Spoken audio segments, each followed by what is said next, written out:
my name is Michael Waits, and this is a special edition of Michael Talks Tech. I'm sitting with NAMRATA Kapur, the APAC Senior Marketing Leader for Infrastructure as a Service and the Cloud Business at SOFTLAYER. Hi. Hi, Michael. How are you? I'm doing well. How did I do? Did I do okay? Yeah. So do you want to talk a little bit about SOFTLAYER and how it relates to GMASA and the mobile business? It's really interesting to me to find out sort of what percentage of your business you think is coming off of mobile that's using the cloud and the infrastructure as a backend. Okay. So SOFTLAYER itself is a cloud infrastructure provider. Yep. So what we basically do is we provide anybody who is designing anything, right? Right. A platform to reach out and extend their applications, extend their software to the globe. And naturally, because of that line of business, mobile applications is one of our largest use. Mobile applications is one of our largest users. Right. You would see that what we do is mobile application developers create something, they put it on SOFTLAYER, Right. and they don't want to invest on setting up servers and backend. Exactly, and reaching possible. out the globe. Plus, something like a mobile application is very dynamic. You don't know which one it's going to suddenly scale up, and their lifespan is really small. It could be, right? It could be, if it's not a functionality app, it's Right. really dynamic, right? Yeah, super, particularly if it's a game Exactly. or something like that. Yeah. So you cannot really figure out what's the resources you need. And that's what SOFTLAYER does, because it's so flexible and it allows the developers to kind of fix around the costs, play Right. around with config. So we see a lot of interest from mobile developers. I don't know if you've done this, but I just as a thought process, right? Do you think that there's more mobile business in Southeast Asia sitting on the SOFTLAYER platform in percentage terms, yeah? Because in real terms, it's going to be much bigger outside of Southeast Asia for now than there is, let's say, in the United States or in Europe, where it's not such mobile first as it is here? Or do you think it's equaling out? Just your thought. I mean, I'm sure you have stats on it somewhere, but I'm just curious. I think more, if you just look at the Asian market, Right. right? A lot of the investments we are seeing is mostly from gaming providers, right? Yeah. And that gaming providers end up being almost 80-85% mobile. It has Right. to be mobile. So a huge interest from Asia Pacific is mobile. I wouldn't say that the US is less, but there's a lot of more investment in terms of services, software. But here we are seeing a lot of interest from partners in terms of somebody just wants to resell, but mostly in terms of small startups who just want to launch something new. And there is an amazing market out here. So we always see something new happening. That's why we're here, right? Right. Because That's it feels right. like it's going to be not just big now, but it feels like it's going to just increasingly get bigger and bigger. Are you able to see from your vantage point which so my understanding is if you're SOFTLAYER, right, you have virtual servers in a bunch of different places, right? So I sign up for X, so I don't care what X is, right? But it dynamically will give me more space, more services, more everything if I need it as my company grows. Can you see those statistics moving in time as the companies get bigger? Absolutely, absolutely. So that gives you an idea about which companies are actually either A, really stupid and just like ramping up with no money in the bank, or B, becoming more and more successful as they grow? Absolutely. So what SOFTLAYER does is not just the virtual Right, servers. I know. I just gave an right? example of that. We also do something called bare metal, which is like an actual dedicated box which Right. people can take up. Now, what we are seeing is more and more traction towards the bare metal. Even from the beginning of the development of a company? It depends Or on do the they kind of company. Okay. So now, if it's a startup mobile entrepreneur who's going on, he'll start with a virtual server. Right. But very soon, the kind of applications, if he's doing any kind of analytics, if he's going towards gaming, he will slowly and steadily move towards bare metal purely because there's no resource sharing. Right, that's what I was going to say. He doesn't want to share those resources with somebody else. And it's more stable. Right. It's more transparent. But who manages that? Do you manage that for them, or they actually get access to the bare metal box and they can manage it for themselves, or Yes. it's either way? It's actually, there are managed hosting services as well, Okay. but we encourage, because we come from a whole startup environment ourselves, we Right. encourage hands-on. So what we do is the mobile developers would pretty much go online, order the first set, right? Right. Then they get access to this entire portal where they could say, all right, pick it up from Singapore, put it in Hong Kong. Or I don't want this configuration, change the entire thing set up. So he gets in hands-on without having to know how to code if he doesn't want to. He can pretty much play around with his servers, order a storage device, order a complete change of configuration, say, okay, just leave the whole box and give me another thing. Right. So it's a very, very hands-on approach. So if I'm in Bangkok and I sign up for a SOFTLAYER service, right, and I'm a mobile app developer, let's say I'm a mobile game developer, where is my box actually? You can decide. But what am I? Do you have boxes in Bangkok?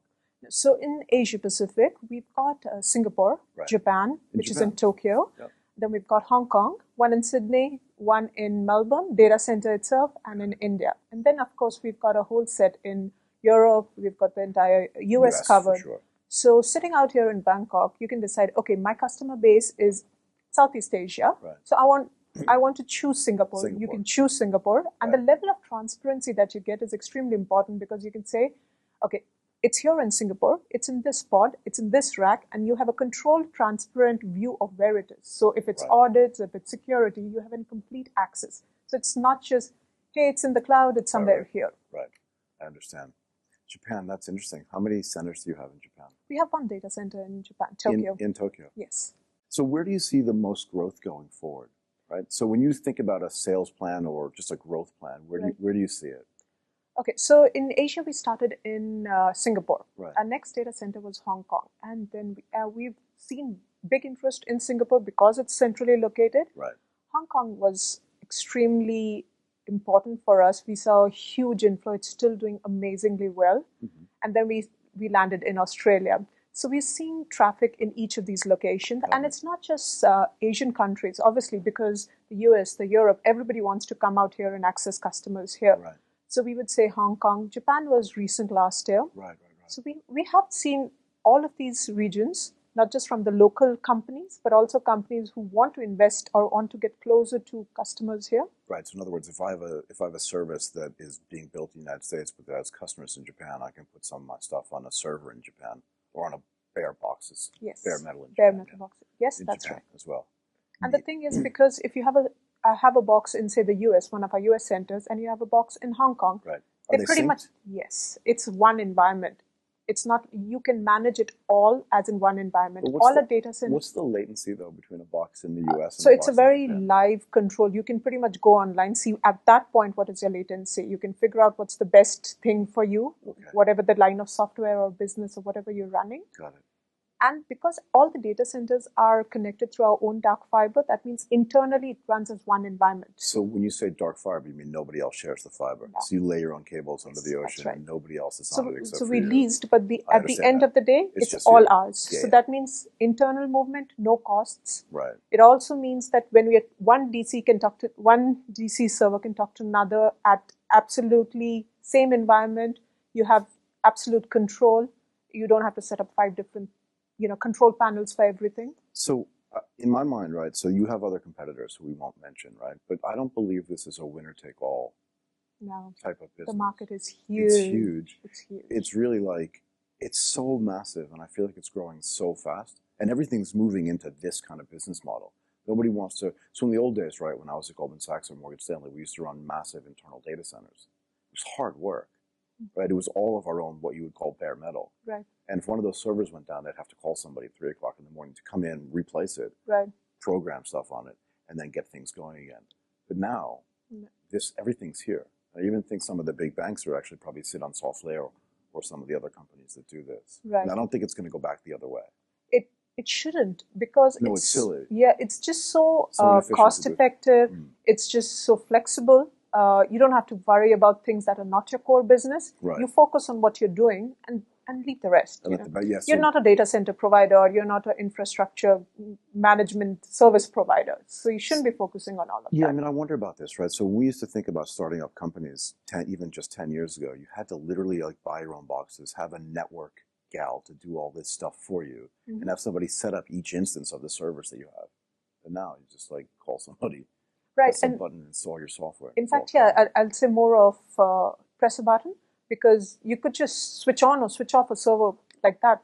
Right. You don't need to call anybody. Maximum, you create a ticket online, it's resolved, and everything is trackable, everything is automated, and that's what we need now. Nobody has the time to follow up on all those kind of things. So I want to ask you one last question, because I find this interesting as well. SOFTLAYER actually, as a business in Southeast Asia and in Japan as well, frankly, so in all of Asia, has been a, what's the right word?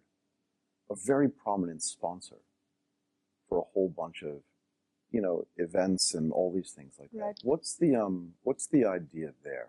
In other words, does that event sponsoring help your internal marketing as well? Absolutely. Yeah. So we have two agendas. First of all is to reach out to developers, Right. reach out to startups, right?